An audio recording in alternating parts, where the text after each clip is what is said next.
Kenca karo Patih Wirata Patih Kenca kelawan Rupa Jaya ing wektu dina iki Ratu Trigarta bakal menang kowe tumrap lelakon iki aku bakal sowan ana ngarsane Sinur Prabu Duryudana kok menawa kena blitok mangrasane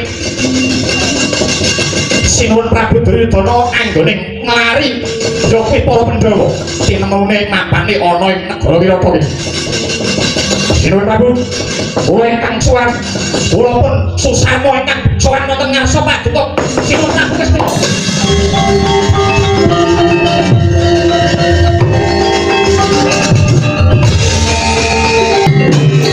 Welcome sowan Sinur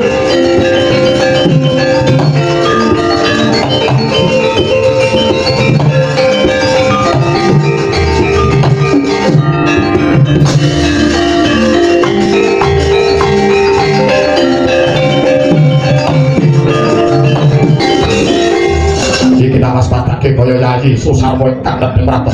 Dalah nyuwun pangapunten. Bapak Prabu ngantos bumyur. Tekan kalen-kalen anggen kula sowan wonten ngarsa Padha Paduka. Ora dadi boyo pangapa. Ana parikawe apa Yayi Susarma. Kepareng matur wonten ngarsanipun Koko Prabu ing ngastina. Ya kowe karo atur marang kakingal matur.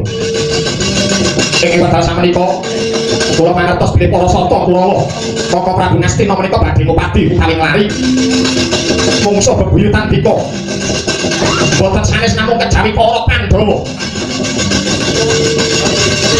Sinuwun ngaturi uninga bilih wekdal samenika para Pandhawa kula saged ngangkapi lan saged mintang lan milah-milih bilih para Pandhawa menika tetantu badhe temu menawi para Pandhawa sampun kepanggih tetantu badhe nglampahi paukuman malih 12 taun dados tiyang buangan setunggal warsa dedelikan wonten saklebeting Kitha Raja kula sampun mangertosi papan dunungipun para Pandhawa kamangka ing wekdal menika anggenipun dedelikan wonten ing praja namung kantung ketangan dinten ing wekdal samenika Koko Prabu para Pandhawa ndelik wonten ing negari Wirata Koko Prabu lah talah